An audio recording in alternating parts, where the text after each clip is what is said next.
Elite Expert Insider, the podcast that educates, inspires, and motivates you to take your business and life to the next level. We would like to thank Audible for supporting Elite Expert Insider. Please go to the link bit.ly/Elite Audible. That's bit.ly/Elite Audible and get a free 30-day trial to show your support. Thank you, Audible. Now to Elite Expert Insider for conversations with industry leaders. Hey, welcome to our podcast again. I'm here, Melanie Johnson with Jenn Foster, bringing you the best and brightest in our industry to help you market your business and your books better. So we want to remind you to please like our podcast, share our podcast, tell others about it. We'd love to hear from you. You can contact us at eliteonlinepublishing.com, and we always love to hear more from you. So today we have Dave Chesson with us, and Jenn and I are in the publishing business. We're known for making authors #1 bestsellers, but one of their biggest problems is, how do I continue to market my books and keep getting sales of my book? And Dave has some software products, and we use one of them all the time. He has a company called The Kindlepreneur, and we love his services and love his products. So we're here to pick his brain today. Now, even if you don't have a book and you're not an author, I think a lot of the strategies that you have can work for any business. So keep your ears peeled and see how you can apply it for your business as well. Dave, welcome. Thanks for coming today. Hey, thanks so much for having me here. Tell us a little bit, how did you get started in the Amazon e-business and promoting books and marketing? And I know you have an SEO background. Tell us how you blended that together. Sure. Well, actually, I was in the U.S. military. I was in the Navy at the time, and they kept sending me all over the world without my family. So my wife and I had one of those heart-to-hearts where we were like, look, what's your definition of success here? And not going to lie, it wasn't to become an admiral or anything. So we asked ourselves, why are we doing this? And so while I was doing my military obligation, I started to learn about how I could grow a business online. And that's when I really started to focus on SEO, which is search engine optimization. Basically, it's a skill to make things rank higher and get in front of people when they go to a search engine like Google, or as we'll talk about, Amazon. Yeah. And then I all of a sudden started writing books. And the thing was that using my SEO background and knowing what people were typing into Google or Amazon for that matter, I knew that I could create content, I could create books where there was a hungry market, but they weren't finding what they were looking for. And so when I blended all that together, it was pretty glorious. We'll put it that way. And I'm very happy to say that a year ago, just about a year and a month ago, I was able to get out of the military, and I now live at home with my family. It's funny to say it that way. I live at home, but true for the military members. Yeah.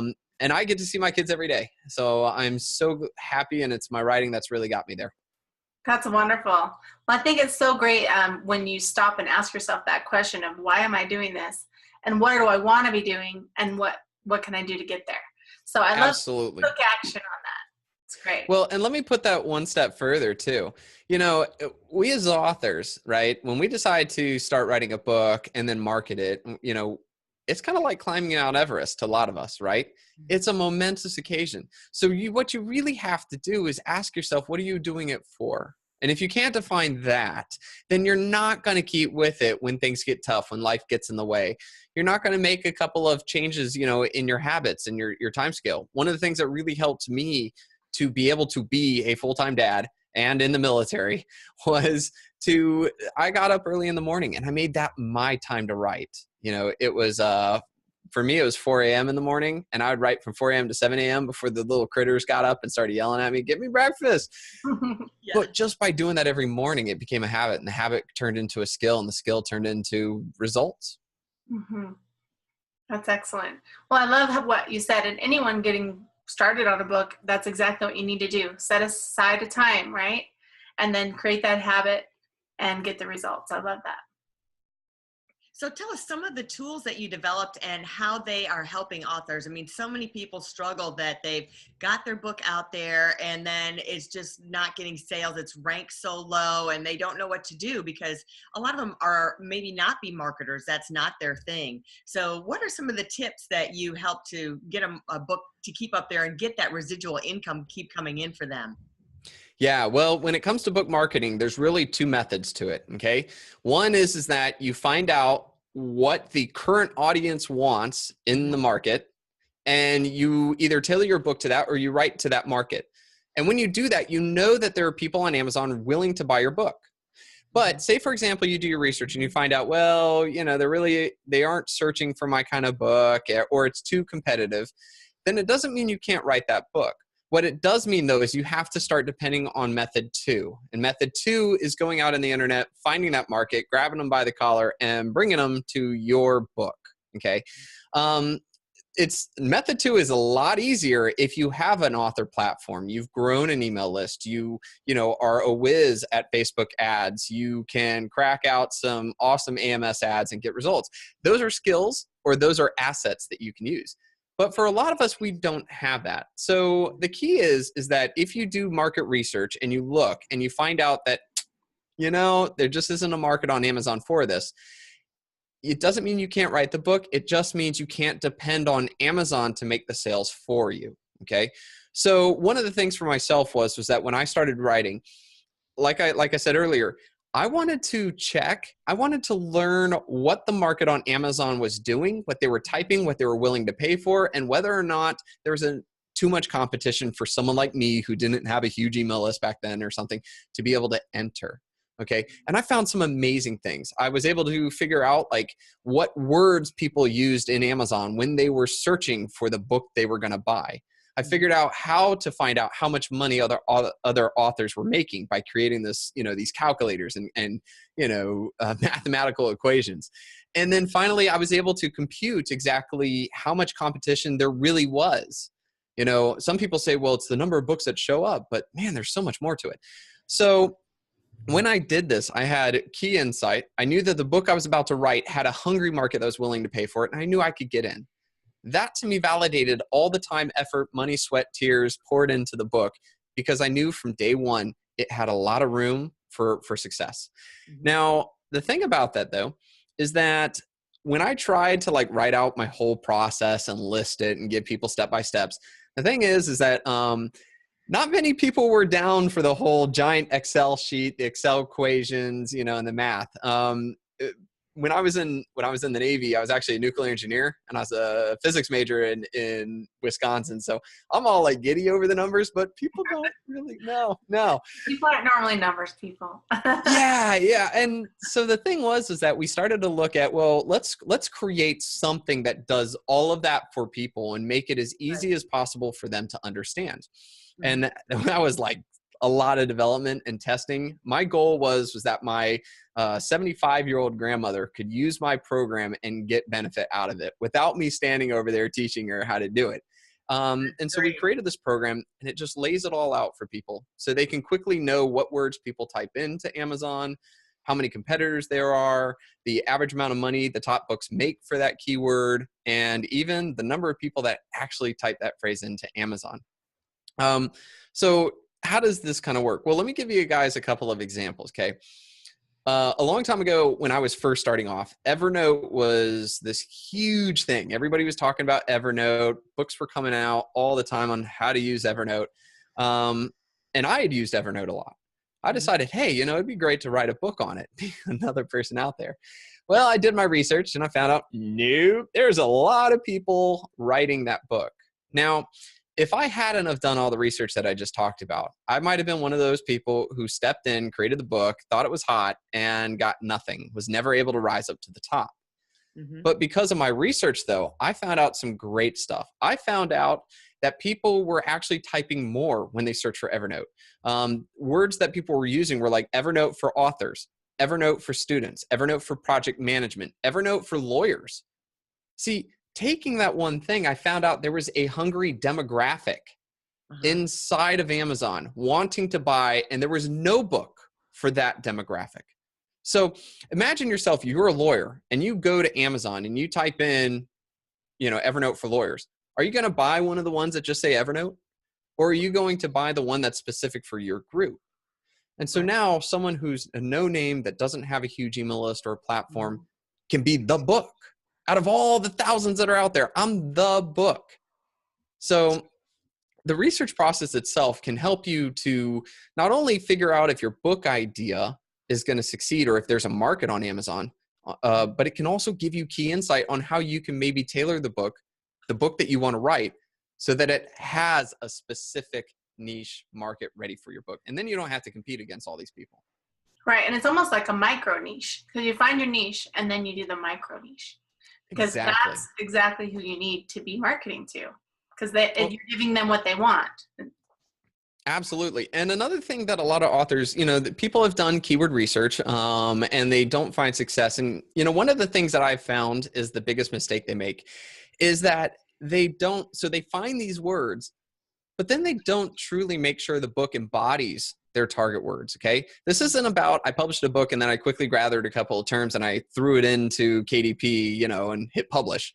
Right. When you know that your target market is, in this case, we'll stick with lawyers. Don't have a picture on your cover of, a lady sitting behind her desk at home. That's not lawyerish. All right. Don't have a title, that still just says Evernote, because a lawyer is just going to see that as another book. Right. A book description, right? When you write your book description, it should be the pain points of your target market. Mm-hmm. What is it that lawyers are typing it in? What is it that lawyers want from this book? So you should use their words. And when you have all those things in sync, you'll have a much higher conversion rate. You'll have more sales. You'll make sure that target demographic is like, oh my goodness, this is the book for me. Don't need to buy those others, just this one. Well, I love how you touched on the description. Let's talk about that a little bit, because I think a lot of people are like, oh, I spent all this work on my book and I spent even more time on my title and my cover. I want to make sure it's awesome. And then they throw their book up there and they're like, oh, I need a description. and then they type out 2 sentences and think they're good. And then they don't sell any and they wonder why. So let's talk about the description. Yeah, absolutely. I'm going to give you guys a prime example. Have you ever heard of Battlefield Earth? It's a science fiction movie, or yeah, it's kind of a super famous sci-fi book. A lot of the nerds are like, yeah. Anyways, so the book was written back in 1986, and it's a sci-fi classic. It was turned into a movie, and it's actually ranked as like one of the top 10 worst movies of all times. Not the book's fault. But anyways, just about 6 months ago, Galaxy Press came to me and asked to basically look at their book and to find out what's wrong. Because we're talking about sci-fi classic. Why is it not selling as much as it should? Right. Well, what I did was I looked at their AMS, their Amazon Marketing Services, because they were doing AMS ads. And what I saw was that a lot of people were clicking on their ads, which means they were targeting the right keywords and their title, like it all fit, but they weren't buying the book. And that immediately told me that the problem lied not in the cover, not in the title, not in the fame, because, it's one of Neil Gaiman's favorite books, according to him. So, it's got a lot going for it. It was the description, because people would land on the sales page and they wouldn't choose to buy it. Yeah. So I knew what it was. So what I did was I sat down and I rewrote their book description, and which is real honor to be rewriting a famous sci-fi author's book. But what he did wrong, and it's funny to say the two, what he did wrong though is he wrote a book report. Yeah. All it was telling me the story. It didn't hook me. It didn't, build intrigue or curiosity. It was just a flat out, this happened, this is what's happening. Here's a character you don't even care about, but I'm going to talk about him. And then cool. That was it. Mm-hmm. Oh, come on, guys. No. If I am a fiction reader, I want you to hook me with curiosity. I want you to build. I want you to make sure that this is something more than just a battle between 2 aliens, or that this is more than just a love fling. Okay. This has got to be something that connects to my entertainment, my soul, and I want to read it. And the coolest part was that now they're actually marketing their book using the last line of my description as their marketing statement. So now if you go to anything Battlefield Earth, right at the top above the title is "The fate of the galaxy lies on Battlefield Earth." Because that was the key thing. I wanted people to understand this is not just a battle on Earth. This is every alien race is watching to see what happens here. And that makes the story bigger. So that's a fiction example. But let me kind of recap on all books, both fiction and nonfiction. First off, when you were writing your book description, you need to spend 80% of your time on that first sentence. Okay. And then 20% of your time on the rest. The reason being is that the way Amazon works is that when you land on a sales page, the only thing they show is the first sentence. So that sentence has got to be the best, because 100% of all people that land on that page are going to read it. A tiny fraction of that will actually read on to the rest. So make that one amazing. Make it a hook. Make them say, oh my God, I got to read the rest of this. Click the little button that says see more and then read the rest. So focus on that. And again, really make that a hook. So different for all, whether it's fiction or nonfiction. Then after that, if you're nonfiction, I highly recommend speaking in benefits, not in features.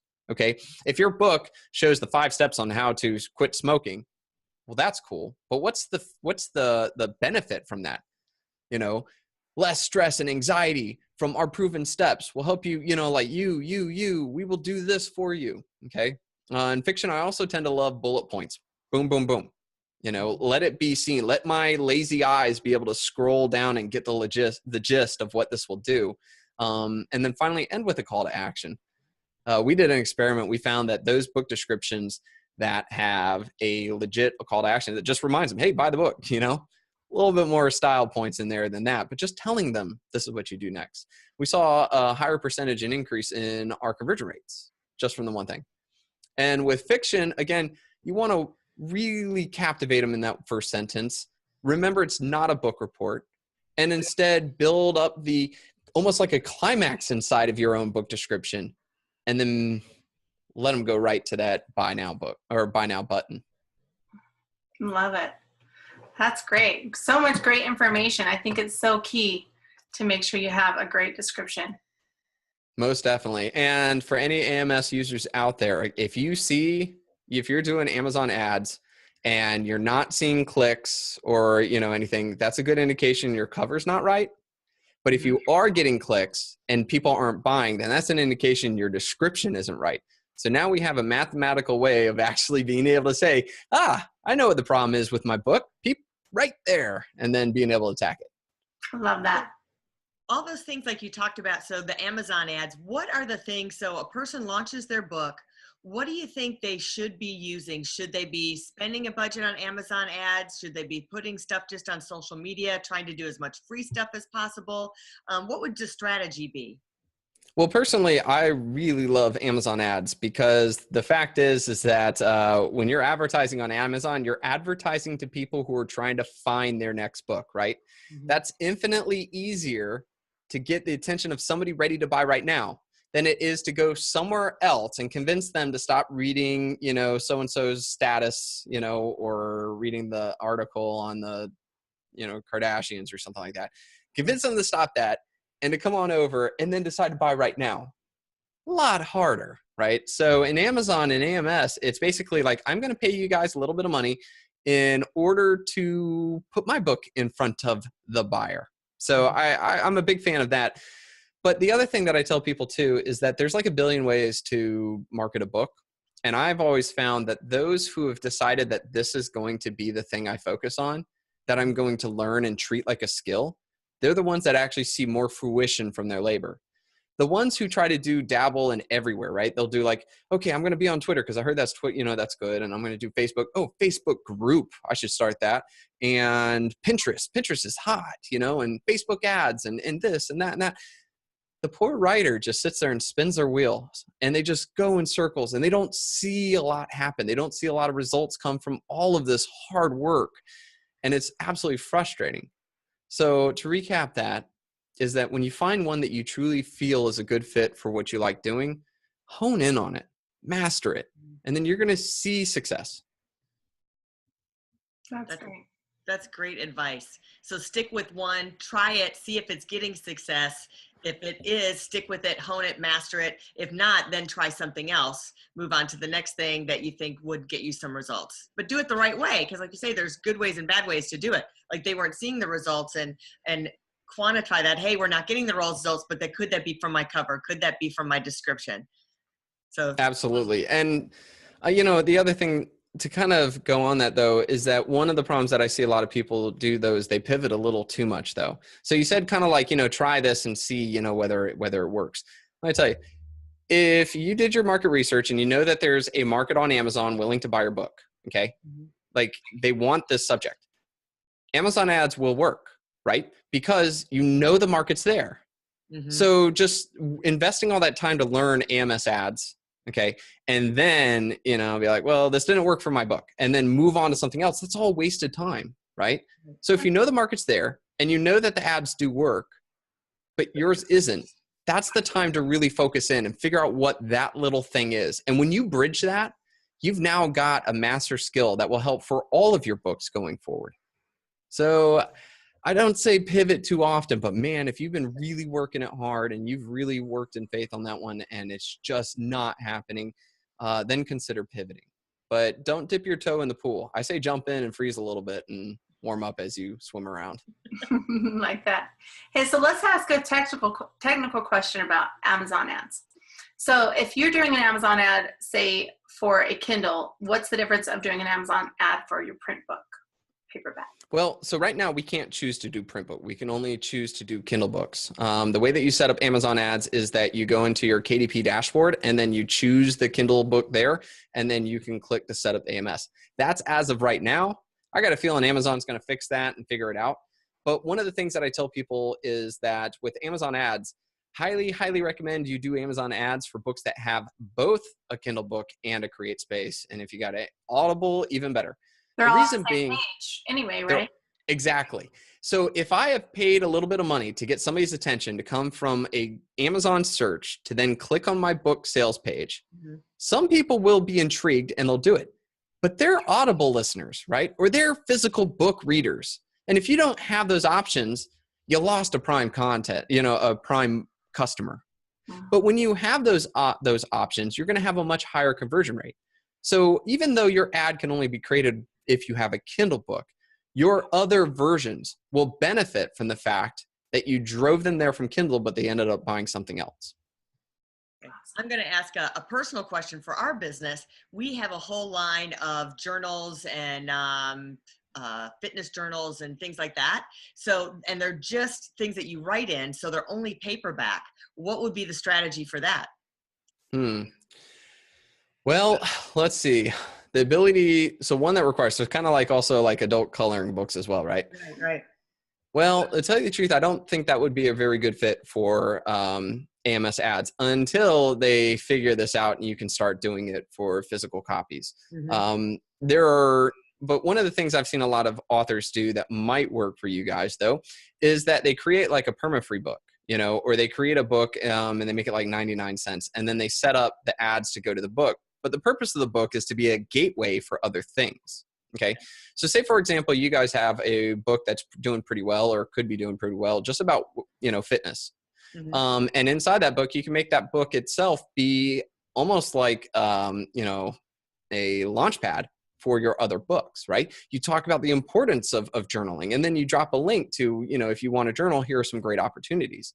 So you could use that as kind of a go-between between finding the right market, getting them here, and then they can start buying all your other books. And how important are reviews? You've talked about reviews I saw on some of your blogs. How important are reviews to getting sales? Well, reviews are like customer testimonials, right? And any sales page should always have testimonials if you want to get people to buy your product. So first off, if I say, for example, you've identified a keyword you want to rank for, okay? And you get there at the top. If you've only got 2 reviews and, you know, they're like 3 stars, ain't nobody going to choose your book over the one below you that's got 100, you know, reviews, 5 stars.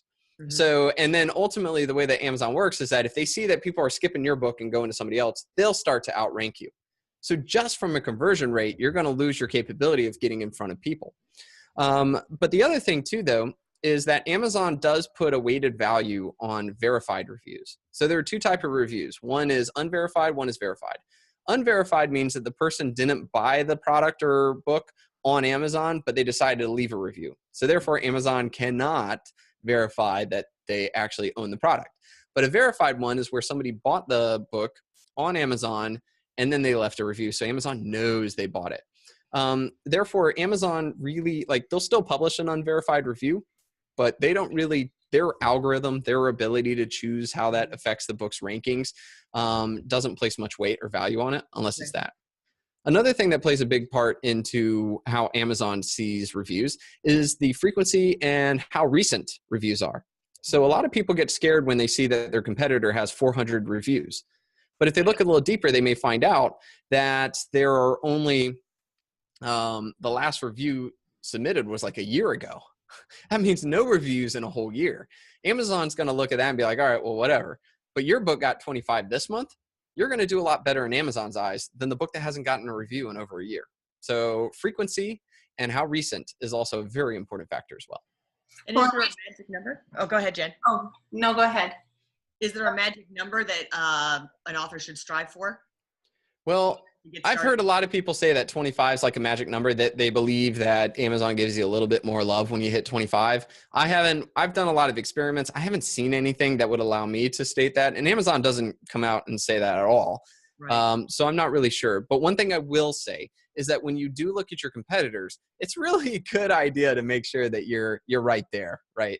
So if your competitors are averaging like 10 reviews and it's a 4-star, getting 11 or 12 reviews, 5-star, will really help you. It'll make your book stand out. More people liked your book over all the others, and they wrote glowing reviews. If I'm the person searching, I'm going to choose yours and start with your description and see if that's the book for me. If not, I'll keep going. So absolutely, it's all about comparing your book to your potential competitors and then setting that goal. That makes sense. Right. Well, let's give our listeners ideas on how to get reviews. So recently, I'll tell you a quick story. We had one of our authors who got an email from Amazon that basically said that they're not going to approve any of the reviews that he got in the last week because they're all his friends and family and they're connected to him. And we were so confused because we thought that's where you get your reviews at first. We know there's other places to get reviews, but we thought, well, if you can't get your friends and you can't get your family and you can't get your colleagues or your groups, like your Facebook groups, then who can you get to leave reviews? Well, first off, there's a couple of ways that Amazon's able to figure out whether they're friends or family. I think this is a good way to start because first off, whoever it is, don't link your Facebook account or your social media to your Amazon account, okay? There's a process to be able to check to make sure that you haven't done that. But if that's the case, Amazon has the ability to basically figure out who your friends and family are, right? So make sure that you're not that way. You as the author as well as, your friends and family, right? The second thing too is that if you've ever had the same address, okay, Amazon's been tracking us for a very long time. So they're able to basically figure out that you guys lived in the same house at some point. So yeah, not going to happen. Another thing too is connections between books that have been bought. So if this person has bought a lot of your books, right, and this is a theory of mine, I don't know if this one's true, but if they start to see a lot of connections, okay, if they see that you somehow review like 20 books a day, right, which is impossible. Usually it's people that you pay to do reviews, so they're now cutting them out. Or this person just continuously jumps into your book reviews and your books are all over the place. They're starting to figure that out and cut those people out as well. The thing about reviews too is it's also about the links that you send. So I've got an article, if you just type in like Amazon super URLs, okay, you can find that. But what happened is that when you go to Amazon and you type in a keyword, so say for example, your book is how to quit smoking, okay, and you type in how to quit smoking. You then scroll down, you find your book, and then that's the link that you send people. You've basically sent Amazon a tag saying, hey, anybody who clicks this got it directly from me, okay? I don't think that that's enough to make Amazon like jack any reviews that come from you. Mm-hmm. However, though, do understand that that's just one more little red flag that says this person who's leaving these good reviews also knows who it is, okay?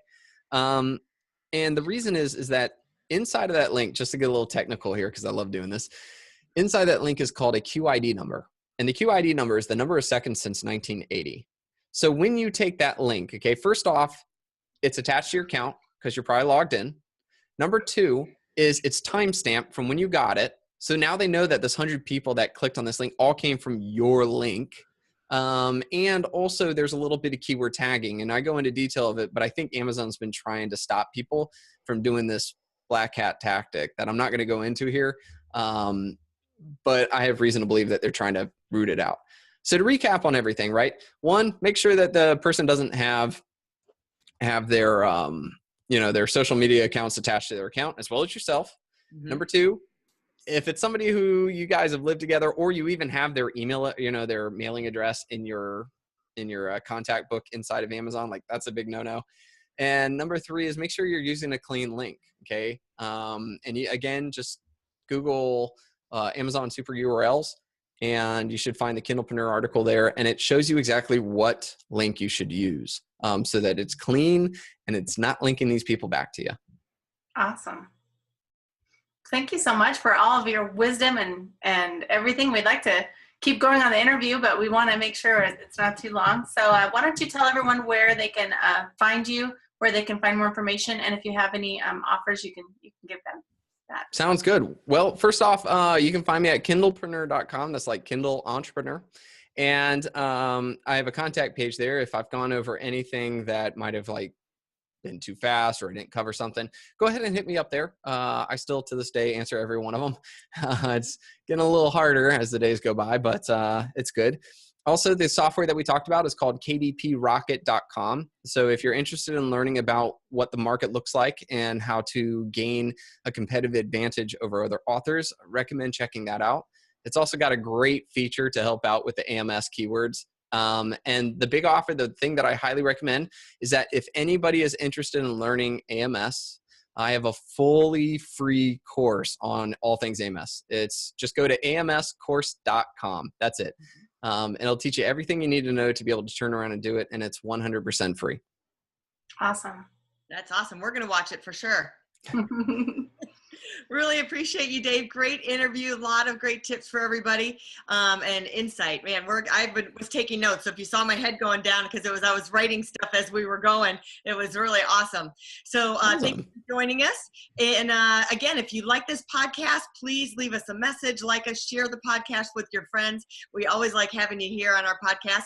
And if you want to reach us and write a book, contact us at eliteonlinepublishing.com. We make all our authors #1 bestsellers. So we look forward to seeing you next time. Bye. For more information about us, go to eliteonlinepublishing.com. To get your free book, The Accomplishment and Success Story Starter, simply text your name and email to 832-572-5285. That's 832-572-5285. We'd also like to thank Audible for supporting Elite Expert Insider. To get your free 30-day trial, please go to bit.ly/Elite Audible. That's bit.ly/Elite Audible. And get your free 30-day trial to show your support. Thank you, Audible.